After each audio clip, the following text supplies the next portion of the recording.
Becky adjusted her blouse for the 1000th time that afternoon. The clock said 5:55 p.m., and she knew that in a few minutes she would have to face the meeting with Mr. Davidson. His heart was pounding, a mixture of pride at a job well done on the Henderson Project and an inexplicable nervousness that he couldn't shake. "Everything will be fine," she murmured to herself, trying to convince herself. After all, she had dedicated her heart and soul to this project in recent months. Sleepless nights, sacrificed weekends, everything to ensure that every detail was perfect. The office was already almost empty. Only a few lights remained on, creating a surreal atmosphere. Becky picked up her briefcase, took a deep breath, and walked towards her boss's office. His footsteps echoed in the silent hallway. When he reached the door, he hesitated for a moment before knocking. "Come in, Mr." Davidson's deep voice sounded from the other side. Becky turned the handle, her palms feeling sweaty. "Good evening, Mr. Davidson," she said, trying to keep her voice steady. The middle-aged man smiled, but there was something in his eyes that made Becky feel uncomfortable. "Becky, I'm glad you could stay late. Please sit down." She obeyed, placing the folder on her lap. "I brought the final report on the Henderson Project as you requested." "Excellent," he replied, rising from his chair and walking around the table. "But before we get into the details, how about a drink to celebrate?" Becky frowned, surprised by the suggestion. "Thank you, Mr. Davidson, but I don't think it's best. I prefer to keep things professional."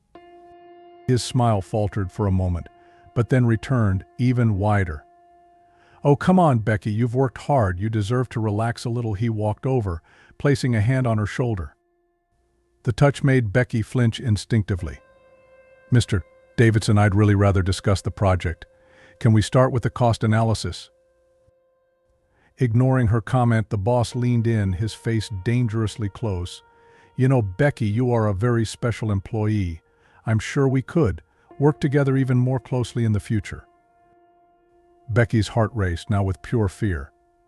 She stood up abruptly, almost knocking over her chair. "This is completely inappropriate, Mr. Davidson. I came here to discuss work, nothing more." His expression changed, becoming harder. "Don't be naive, Becky. You think you got where you are just because of your talent? A little. Cooperation can open a lot of doors." Becky felt her blood run cold. All the times he had praised her work, the important projects he had entrusted to her, everything now seemed tainted by this sordid revelation. "I can't believe what I'm hearing," she said, her voice shaking with anger and disappointment. "My work speaks for itself. I don't need, and I won't subject myself to that kind of thing." Davidson grabbed her arm tightly. "Think carefully about what you're doing, Becky. Your career is at stake here." At this moment, the door to the room opened with a bang. Mark, a colleague of Becky's, entered with his cell phone in hand, his face a mask of controlled fury. "Get your hands off her now," Davidson, Mark ordered, his voice cutting through the tense air of the room. The boss released Becky immediately, stepping back as if he had been shocked. "What does that mean? How dare you barge into my room?" Mark stepped forward, placing himself between Becky and Davidson. "It means your little game is over. I have recordings of you harassing not only Becky but other employees as well. The police and HR are already on their way." Davidson's face paled visibly. "You can't ... That's an invasion of privacy." "Not when it comes to protecting innocent people from predators like you," Mark countered. He turned to Becky, his expression softening. "Are you okay? Can you get out of here with me?" Becky nodded, still in shock at how quickly everything happened. As they left the room, they heard the sound of sirens approaching. In the hallway, Becky finally found her voice. "Mark, how? Why?" He sighed, running a hand through his hair. "I've been suspicious for a while. The way he looked at you, the comments. I started recording our meetings just in case. When I saw you walk into his office tonight, I had a bad feeling." Tears began to stream down Becky's face, adrenaline giving way to relief and gratitude. "Thank you," she whispered. "I don't know what would have happened if..." Mark placed a comforting hand on her shoulder. "Hey, you're not alone, okay? What he did, what he tried to do, it's not your fault. You're an incredible professional, Becky. Your work is exceptional, and no one can take that away from you. At that moment, the elevator doors opened, revealing police officers and HR representatives. The buzz in the office increased, with other employees coming out of their offices to see what was going on. As Becky watched Davidson being escorted out of the building, handcuffed and crestfallen, she felt a mix of emotions: relief, anger, shame, but most of all, a growing sense of empowerment. Mark remained at her side, a silent, comforting presence. "It's going to be difficult for a while," he said softly. "But you're strong, Becky, and you're not alone in this fight." She nodded, wiping away her tears. "Thank you for having the courage to do the right thing, Mark. Many would have looked the other way." "It's the least we can do," he replied. "Caring for each other, standing up for what's right. This is how we change things, one step at a time." As night fell over the city, Becky knew her life had changed forever. The road ahead would be challenging, but for the first time in a long time she felt truly hopeful. With allies like Mark and the strength she discovered within herself, she was ready to face whatever came. The fight against harassment and injustice in the workplace was far from over, but that night an important battle had been won. And Becky vowed to herself that she would use her experience to help others who might be going through similar situations. The smell of burnt sauce filled the small kitchen. Sarah frantically stirred the pan, trying to salvage what was left of dinner. His eyes, red and tired, alternated between the stove and the clock on the wall. 1847. John would be arriving any moment. As if summoned by his thoughts, the sound of the front door opening with a bang. Sarah felt her body instantly stiffen. "Sarah! Where are you, woman?" John's voice echoed through the house, making the children in the next room go silent. "I'm in the kitchen, darling," she replied, trying to keep her voice calm. "Dinner is almost ready." John appeared in the kitchen doorway, his face a mask of irritation. "Almost ready? I work all day and I can't even get home for a decent meal." Sarah swallowed hard, feeling the familiar knot in her stomach. "Sorry, I had a mishap with the kids and—" "Always sorry," John interrupted, stepping forward. The smell of alcohol on his breath made Sarah instinctively step back. "You have a job, Sarah, taking care of the house and the kids. Is that too much to ask?" Just then, Sarah's phone vibrated on the counter. It was a notification from the food delivery app. She had placed an emergency order earlier, anticipating that dinner would not be ready in time. "What is this?" John asked, his eyes narrowing at the sight of the cell phone. I ordered a pizza," Sarah admitted, her voice barely above a whisper. "I knew dinner would be late and I didn't want you to go without eating." For a moment, Sarah thought she saw a flash of something: guilt, repentance, in John's eyes, but it was quickly replaced by cold fury. "So now we're spending money on outside food? You think money grows on trees, Sarah?" Before she could respond, the doorbell rang. John gave Sarah a threatening look. "Go get it. And this pizza better be worth every penny." On shaky legs, Sarah walked to the door. When he opened it, he saw a familiar face. "Mike," she gasped, surprised. The delivery man, a man in his early 30s, widened his eyes in recognition. "Sarah? Sarah Thompson? My God, how long?" For a brief moment, Sarah allowed herself to smile. Mike had been her classmate at university before she dropped out to marry John. "I didn't know you worked in deliveries." Mike shrugged, smiling. "It's a side job. I'm doing a master's degree in psychology." He paused, noticing Sarah's tense state. "Is everything okay? You look—" "Who is it?" John's voice boomed from inside the house. Sarah's smile disappeared instantly. "It's just the delivery man, John. I'm already getting the pizza." Mike frowned, noticing the drastic change in Sarah's behavior. As she reached for her wallet to pay, he noticed a bruise partially hidden by the sleeve of her blouse. "Sarah," he said quietly, "if you need help, blink twice." Sarah's heart quickened. For a moment she considered ignoring the offer of help, fearing the consequences. But something inside her, a long-buried spark of hope, made her look straight into Mike's eyes and blink. Once.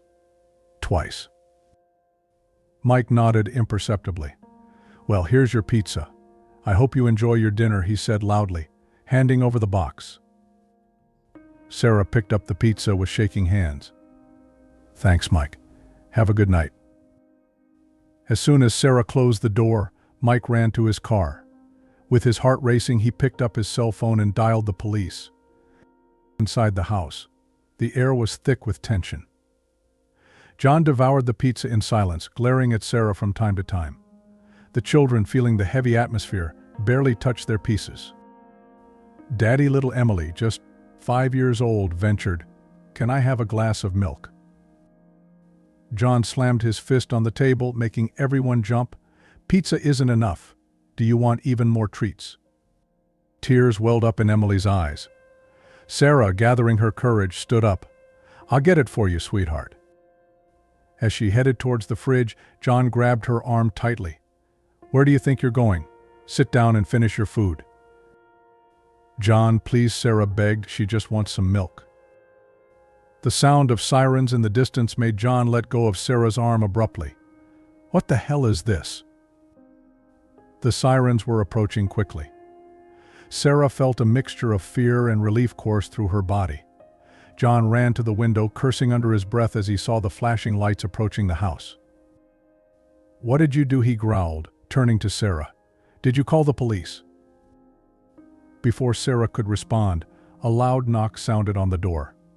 "Police. Open the door." The next few minutes passed in a blur for Sarah. Police officers entered the house, separating John from her and the children. Questions were asked, statements made. Sarah found herself recounting years of abuse, the words flowing like a dam that had finally broken. As John was led away in handcuffs, protesting and threatening, Sarah hugged her children, tears of relief streaming down her face. A policewoman approached gently. "Ma'am, there's a man outside Mike who says he's your friend. He's worried about you. Would you like to talk to him?" Sarah nodded gratefully. As he stepped out onto the porch, he saw Mike standing next to his delivery bike, his face a mix of worry and relief. "I'm sorry if I intruded," he began, "but I couldn't ignore it." Sarah interrupted him with a sudden hug. "Thank you," she whispered, her voice breaking. "You saved our lives today." Mike returned the hug gently.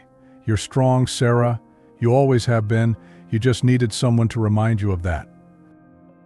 As the police car lights flashed in the night, Sarah felt, for the first time in years, a weight being lifted from her shoulders. The road ahead would be difficult, she knew, but she would no longer be alone.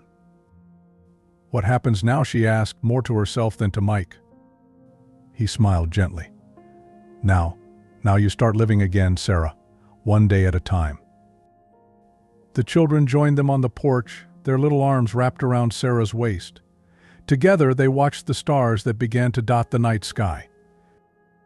Sarah was sitting at the kitchen table, his hands wrapped around a hot cup of coffee, the steam rising in lazy spirals. She watched her children, Emily and Theo, playing silently on the living room rug. 3 months had passed since that fateful night. 3 months of changes, challenges, and surprisingly hope. Sarah still found herself looking over her shoulder sometimes, a habit that was hard to break after years of constant fear. But little by little, day after day, she was relearning how to breathe, how to smile, how to live. A soft knock on the door made Sarah startle slightly. Taking a deep breath to calm down, she went to answer it. "Good morning, Sarah," Mike's cheerful voice sounded from the other side. "Ready for support group?" Sarah smiled, feeling a rush of gratitude. Since that night, Mike had become a pillar of support in her life. Not in a romantic way, they both knew Sarah needed time to heal, but as a loyal and present friend. "Almost ready," she replied, opening the door wider. "Come in, I'm just going to get my bag." Mike walked in, immediately being greeted by enthusiastic hugs from Emily and Theo. "Uncle Mike," they shouted in unison. Sarah watched the scene, her heart warming. It was incredible how the children were flourishing in this new environment, free from shouting and constant tension. Theo, at 8 years old, had started to smile often again, and Emily, at 5 years old, was no longer afraid to ask questions or ask for things. "Remember the neighbor, Mrs. Martinez?" Sarah asked as she picked up her bag. "She'll come stay with the kids while we're gone." Mike nodded. "I'm glad you found support in the community." The walk to the community center was filled with light conversation. Sarah talked about her new part-time job at a local bookstore, while Mike shared funny stories from his master's classes. As they reached the center, Sarah felt the familiar knot in her stomach. Even after weeks of attending a support group for domestic violence survivors, she still felt nervous before meetings. "You can do it," Mike encouraged softly, as if reading her thoughts. "Remember, your story could be the light someone needs today." Sarah nodded, taking a deep breath before entering the room. Familiar faces greeted her with warm smiles. There were women and some men of all ages and backgrounds, united by painful experiences, but also by the determination to rebuild their lives. The group facilitator, a middle-aged woman named Clara, began the session with a breathing exercise. Sarah closed her eyes, allowing herself to relax. Today, Clara announced, "We have a special guest. Sarah has agreed to share her story with us." A respectful silence fell over the group. Sarah felt all eyes turned to her. For a moment, panic threatened to overwhelm her. But then she saw Mike at the door, giving her an encouraging smile. He remembered his children, how happy and safe they were now. And he found his voice. "My name is Sarah," she began, her voice shaking slightly, "and for 10 years I lived in an abusive marriage." The words flowed, sometimes punctuated by tears, sometimes by fierce determination. Sarah talked about the beginning of the relationship, how control and manipulation gradually set in. She described nights of terror, days of self-punishment, the suffocating feeling of being trapped in her own home. But the worst thing, she said, her voice now steady, was seeing the fear in my children's eyes. Seeing how they flinched at the slightest sound, how they learned to make themselves invisible to avoid their father's anger. Sarah then talked about the night of the pizza delivery, about how an act of kindness from an old friend changed everything. "Mike didn't just help me that night," she explained. "He reminded me that I wasn't alone, that there was a world out there willing to support me." Finishing her story, Sarah looked around the room. He saw tears in the eyes of many, but also something else: hope. A young woman who Sarah knew was in her first month in the group raised her hand shyly. How? How did you find the courage to start over?" "I'm so scared." Sarah smiled gently. "One day at a time.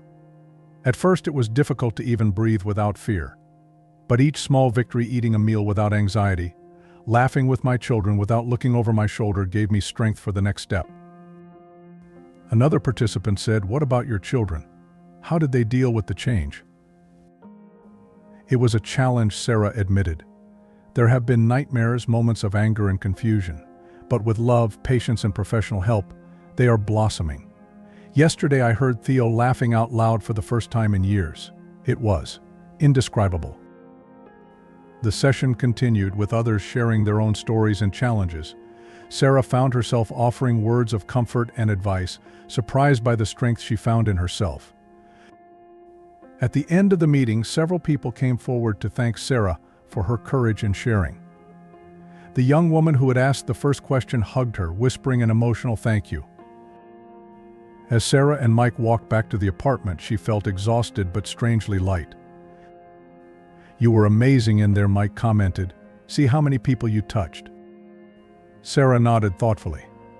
"You know, for so long I felt helpless, like my life was worthless. But today I felt like maybe, just maybe, my experience could make a difference for someone." Mike smiled. "It's doing more than you know." When they arrived at Sarah's building, they saw Mrs. Martinez leaving with Emily and Theo. The children ran to hug their mother. "Mommy," Emily exclaimed, "Mrs.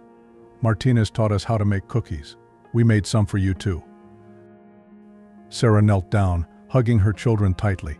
Tears of joy shone in her eyes.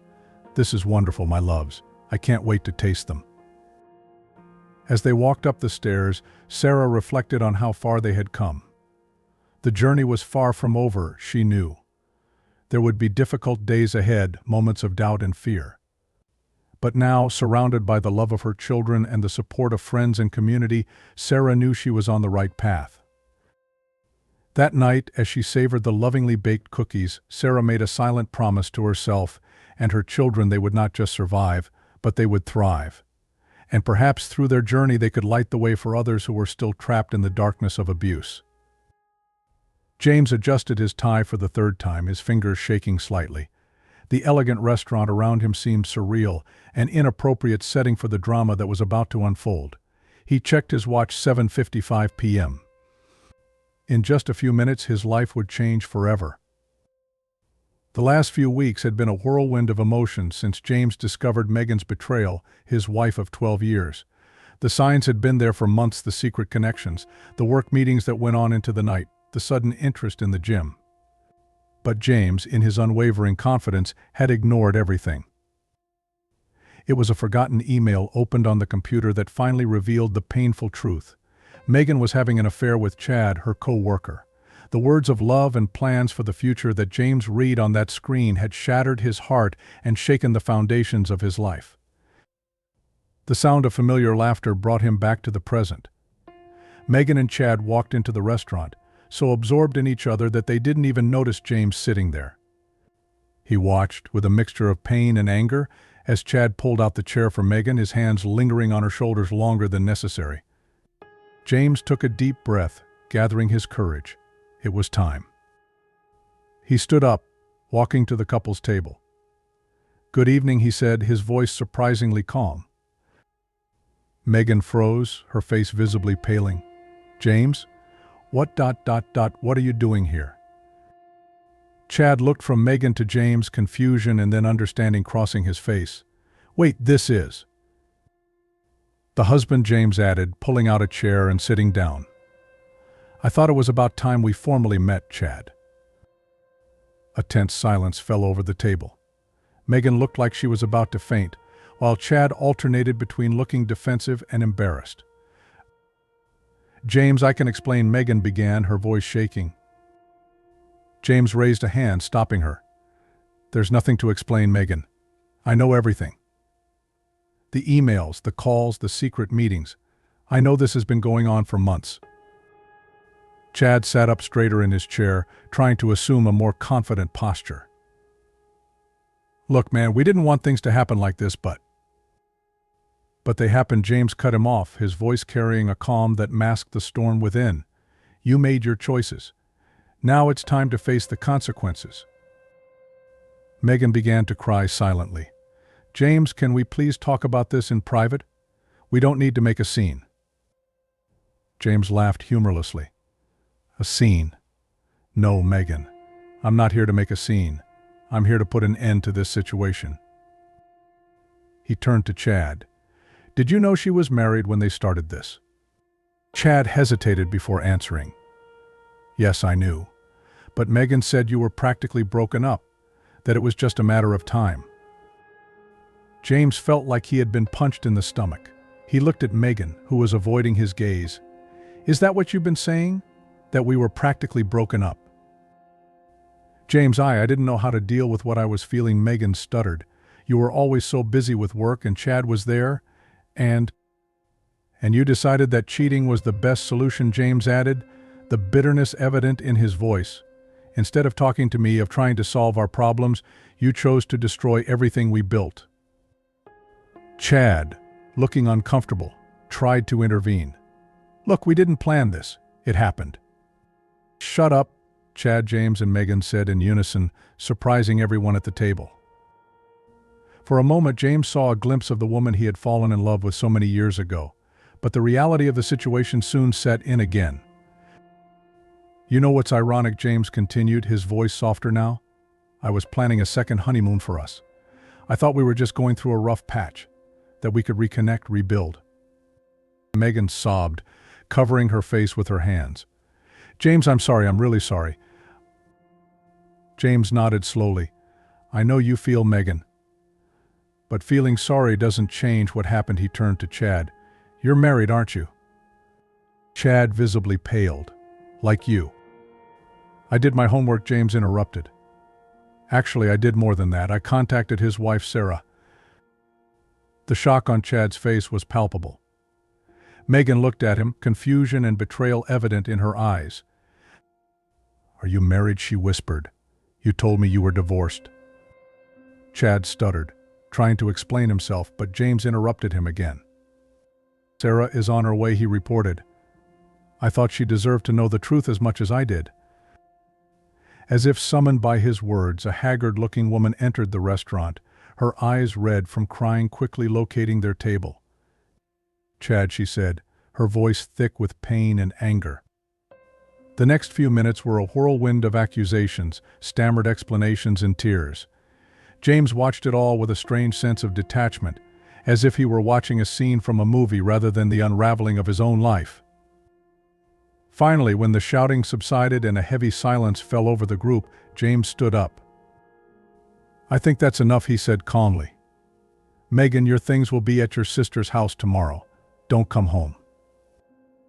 Megan looked at him, tears streaming down her face. "James, please." But he was already moving away. He stopped only to place a comforting hand on Sarah's shoulder.